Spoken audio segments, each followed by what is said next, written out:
Dave Mustaine menyertai Metallica pada akhir 1981 dan merupakan lead gitaris terawal mereka. Dave bagaimanapun dipecat daripada Metallica pada 11 April 1983 akibat masalah sikap.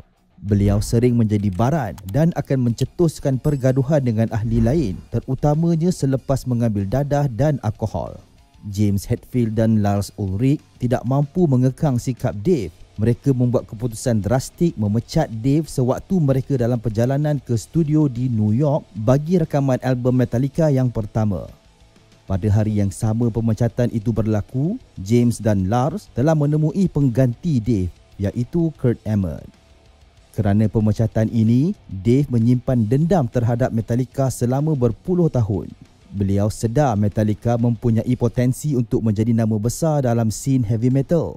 Sebelum album Kill Them All diterbitkan, Metallica sudah pun mempunyai ramai peminat kerana pada ketika itu mereka telah menerbitkan 6 album demo.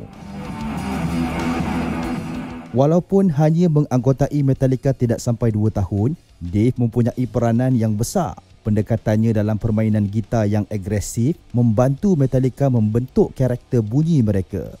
Beliau juga merupakan pencipta bersama buat beberapa lagu seperti The Four Horsemen, Jump in the Fire, Ride the Lightning, Call of Cthulhu, Seek and Destroy, Phantom Lord dan Metal Militia.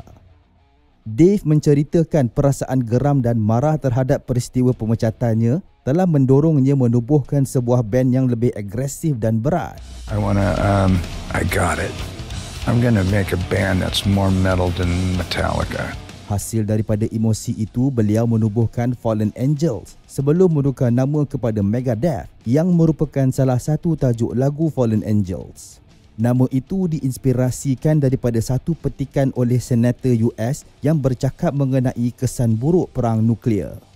Dave menyedari nama itu berkonotasi ganas dan mampu menandingi nama segempak Metallica. Selepas gagal menemui vokalis yang sesuai, Dave mengambil keputusan mengambil posisi frontman dan tidak menjadi gitaris utama. Bersama Megadeth, Dave mengekspresikan pandangan mengenai kesan perang, korupsi politik dan isu-isu diri. Ramai beranggapan Megadeth mengetengahkan gubahan lagu yang lebih kompleks dari segi teknikaliti berbanding Metallica. Contohnya dalam aspek riff gitar, Megadeth mengutamakan tempo yang laju, teknikal dan rumit, manakala Metallica lebih bermelodi dan sesuai untuk pasaran mainstream. Dalam tempoh 5 tahun selepas diasaskan, Megadeth menghasilkan album-album yang kini dianggap sebagai klasik. Killing is My Business and Business is Good, Peace Sells But Who's Buying, So Far So Good So What dan Rust in Peace. Tidak seperti Metallica yang mengubah haluan genre mereka, selepas tahun 1990, Megadeth terus setia dengan thrash metal dan menghasilkan rekod yang mengagumkan. Antaranya Countdown to Extinction, Endgame, The Sick, The Dying and The Dead dan Dystopia. Walaupun Dave berjaya mengangkat Megadeth menjadi salah satu the big four of thrash metal, beliau masih berdendam dengan Metallica. Dave sering memberi kenyataan jelik terhadap ahli-ahli Metallica dan mendakwa mereka berjaya atas usaha lamanya. Sedangkan di pihak James, Lars dan Kirk, tiada sebarang kenyataan sinis pernah diucapkan terhadap Dave. Hanya bermula 2010 barulah kemarahan Dave mula beransur pudar.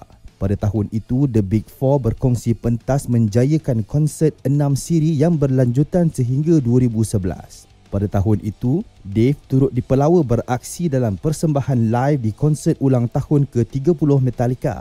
Dalam persembahan itu, Kurt memberi ruang kepada Dave memainkan gitar solo bagi lagu-lagu album Kill Them All dengan Kurt hanya memainkan bahagian irama.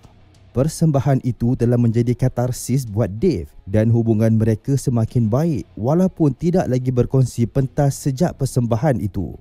Pada awal tahun ini, Dave turut menyatakan penghargaan kepada Kurt kerana telah memainkan semula solo yang beliau cipta untuk beberapa lagu Metallica dan tidak mencipta solo baru. Baginya, tindakan Kurt itu dilihat sebagai satu penghormatan. Walau bagaimanapun, hubungannya dengan James dan Lars dilihat kembali rumit apabila projek yang mereka rancang pada tahun 2016 tidak menjadi. Projek itu ialah cetakan semula album demo keempat Metallica pada tahun 1982, No Life Till Leather.